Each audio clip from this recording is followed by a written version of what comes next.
खुलुमबाय गोजोन फुंबिलिनि बयनिसिमबो गाहाम हामलायनायजों लोगोसे नोंथांमोनखौ आंनि एसबी बड निउज चेनेलाव बयखौबो बरायबावनाय थाबाय। आं सिबि रानी ब्रह्म नोंथांमोननि थाखाय आं फिन गोदान खौरां लानानै फैबावबाय। आसा खालामो खौरांखौ नोंथांमोना जोबजासिम नायलांगोन। गिख्रंथाव लामानि जाब्रबथायाव जायगायावनो सासे सुबुंनि जिउ खहा जादों आरो सानैया गोब्राबै जोखोम जादों। गंनै मटर साइकेलनि गेजेराव गोख्रोङै सौग्रावलायनायाव 50 बोसोर बैसोनि दिसमाल गयारिया जायगायावनो जिउ खोमानो गोनां जादों आरो बिथांनि बिसि 47 बोसोर बैसोनि सुजिला गयारिया गाज्रियै जोखोम जानो गोनां जादों।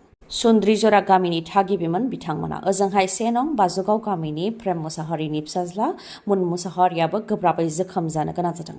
फोरमायथिनाय बायदिब्ला दिसमाल गयारिजों लोगोसे बिथांनि बिसि आरो बिथांनि फिसौआ बाजारनिफ्राय न'फारसे मटर साइकेलजों फैगासिनो दंमोन। बेयावनो उल्था फारसेनिफ्राय मुन मुसाहारिया जोबोद गोख्रैथिजों मटर साइकेलखौ सालायबोदोंमोन। बेयावनो गंनै मटर साइकेलनि गेजेराव गोख्रोङै सौग्रावलायनाय जाथाय जादों, जेराव दिसमाल गयारिया जायगायावनो जिउ खोमानो गोनां जादों आरो बिथांनि बिसि सुजिला गयारि आरो मुन मुसाहारिया गोब्राबै जोखोम जानो गोनां जादों।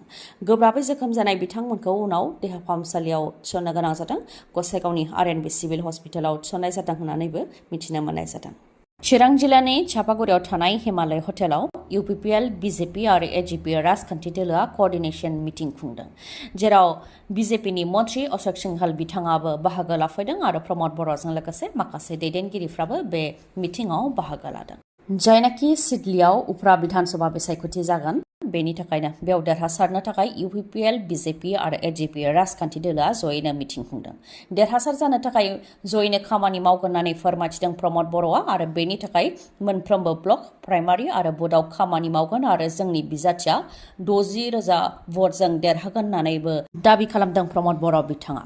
बेनि अनगायैबो जायनाखि BJPनि EM अरुण कुमार देनि माखासे खामानि मावनायफ्रा समाज बिजोंनि गेजेरजों सोराङाव फैबाय थादों, जेरै WhatsAppनि गेजेरजों आइजोजों गाज्रि राव रायज्लायनाय। बेनि अनगायैबो गाज्रि मानसि बुग्लिनाय जाथायफोरा समाज बिजोंनि गेजेरजों सोराङाव फैदों, नाथाय दासिमबो EM अरुण कुमार देनि हेंथा जेबो राहा लानायखौ नुनो मोननाय जायाखै।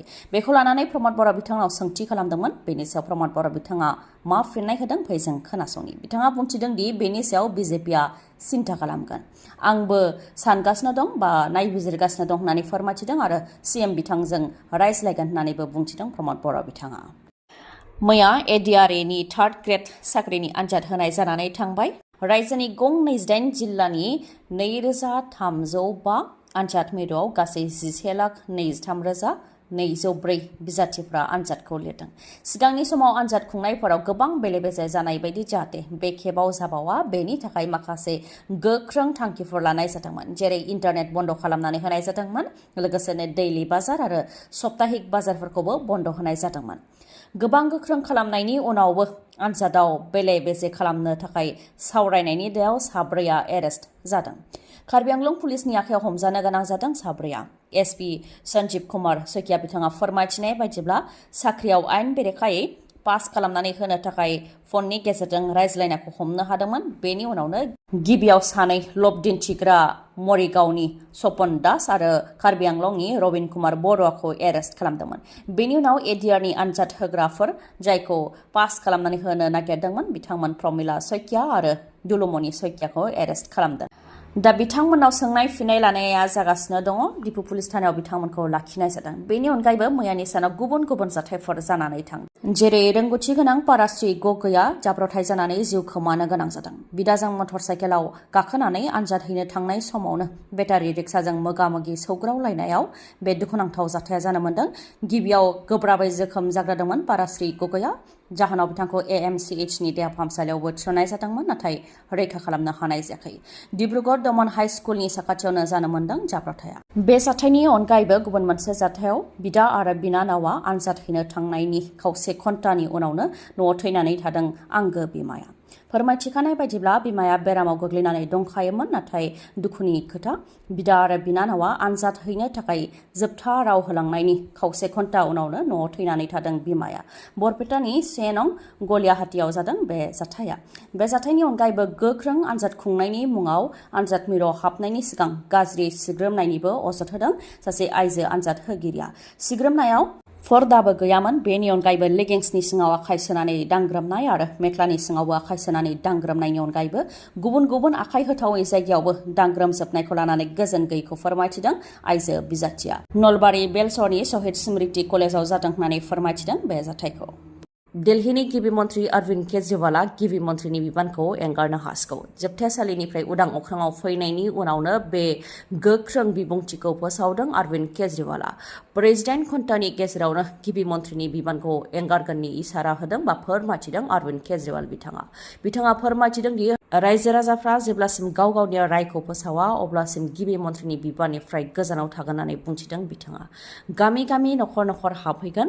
जेब्लासिम रायजो राजाफ्रा अरविन्द केजरीवाला मोजां मानसि होननानै राय फोसावा अब्लासिम गिबि मन्त्रिनि मासियाव जिरायनाय नङा होननानै बुंथिबावो बिथाङा। फोरमायथिनो गोनांदि माखासे दाननि उनाव दिल्लीयाव विधानसभा बिसायख'थि जागोन। बे बिसायख'थियाव फिन गसंगोननि इसारा होदों अरविन्द केजरीवाल बिथाङा फोरमायथिदों दि रायजो राजाफ्रा जुदि अरविन्द केजरीवालखौ फोथायजाथाव सुबुं सानोबा भट होगोन, नङाबा होनाय नङा। जुदि रायजो राजाफ्रा भट होयो अब्ला बेनो अरविन्द केजरीवाला दि फोथायजाथाव मानसि बेनि सार्टिफिकेट जागोन। अब्लानो देरहानानै बिथाङा गिबि मन्त्रिनि मासियाव फिन जिरायगोन होननानैबो बुंथिबावदों अरविन्द केजरीवाला। जायनाखि 2025 मायथाइनि फेब्रुवारि दानाव दिल्लीयाव विधानसभा बिसायख'थि खुंजागोन, नाथाय बेखौ फेब्रुवारि दानाव खुङालासे नभेम्बर दानावनो जाहाथे खुङो बेनि थाखाय खावलायदों अरविन्द केजरीवाल बिथाङा। बेनि अनगायैबो जायनाखि अरविन्द केजरीवाला बे साननैनि उनावनो गिबि मन्त्रिनि बिबानखौ एंगारगोन, बेनिखायनो साननैसोनि उनावनो एमएलएफोरनि गेजेराव मिथिं खुंनानै गोदान गिबि मन्त्रिनि मुंखौ फोसावनानै होगोन होननानैबो फोरमायथिबावदों अरविन्द केजरीवाल बिथाङा।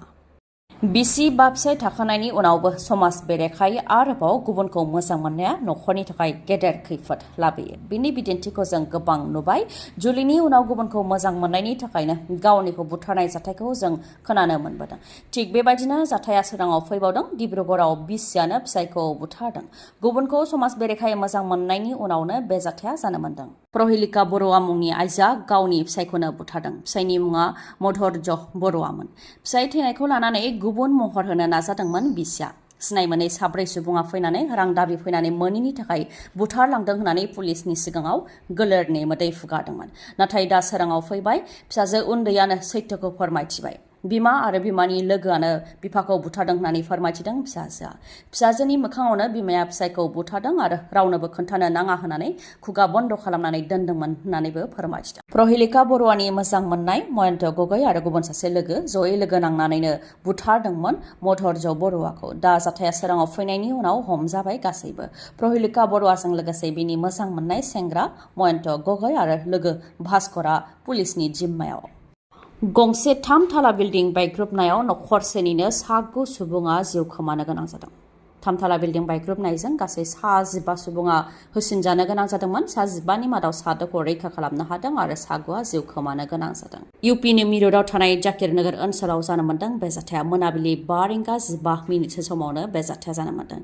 3 थाला बिल्डिं बायग्रुबनाय जाथाय जानायनि उनावनो एसडीआरएफ, एनडीआरएफ आरो पुलिस हान्जाया फैनानै रैखा खालामनाय हाबाखौ मावफैदों, जेराव 15नि मादाव 7खौ रैखा खालामनो हादों।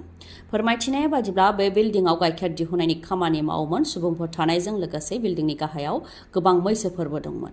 बिल्डिं बायग्रुबनायनि जाहोनाव मा 24नि गोबां मैसोफ्राबो बिल्डिं बायग्रुबनायजों होसिनजानो गोनां जादों होननानै फोरमायथिदों।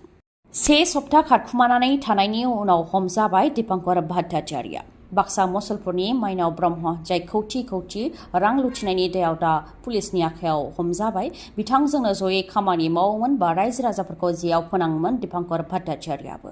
माइनाव ब्रह्मआ खारखुमानायनि उनावनो गावनि मबाइलखौ सुइच अफ खालामनानै खारखोमानानै दंमोन दीपांकर भट्टाचार्यआ।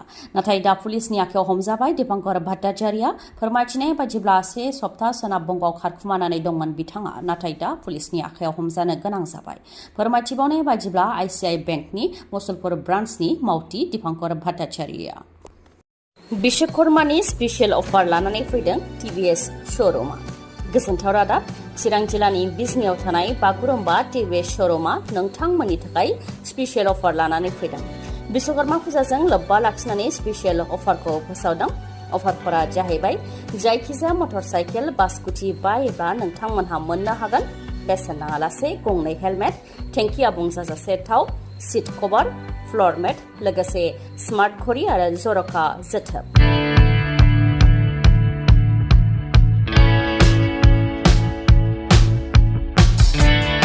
खम डाउन पेमेन्ट होग्रोनानैनो आरो एसेल' सुदनि हारजोंनो मोननो हागोन गोदान मटर साइकेल बा स्कुटिखौ। बेनि अनगायैबो आपाची, राइडार आरो एन्ट्रक स्कुटि बायोब्ला नोंथांमोनहा मोननो हागोन जर'खा जोथोब। नोंथाङा बे फुजानि समाव गोदान मटर साइकेल बा स्कुटि बायनो सानदोंब्ला गोख्रैनो बिजनीनि बागुरुम्बा टिभिएस श'रुमाव खौरां लादो, मानोना बेफोर खाबुआ बारा गोबाव समसिम थानाय नङा। बिश्वकर्मानि सिगां टिभिएस कम्पानिनि जायखिजाया मटर साइकेल बा स्कुटिखौ बायोब्लासो नोंथांमोनहा बे खाबुखौ मोननो हागोन। मोजाङै खौरां लानो थाखाय 7002132259 नङाब्ला 8638131734 बे नाम्बाराव खौरां लानो हागोन। गोजोन्थों। दिनैनि खौराङा एसेनोसै। खौरांखौ जोबजासिम नायनायनि थाखाय गोजोन्थों। नोंथाङा आंनि चेनेलाव गोदानबा सानफ्रामबो फुंनि समाव खौरां मोननो थाखाय चेनेलखौ साबस्क्राइब खालाम आरो बेल आइकनखौबो क्लिक खालाम। लोगोसे खौरांखौ मोजां मोनदोंबा लाइक, कमेन्ट आरो शेयार खालामनो दाबाव। गोजोन्थों।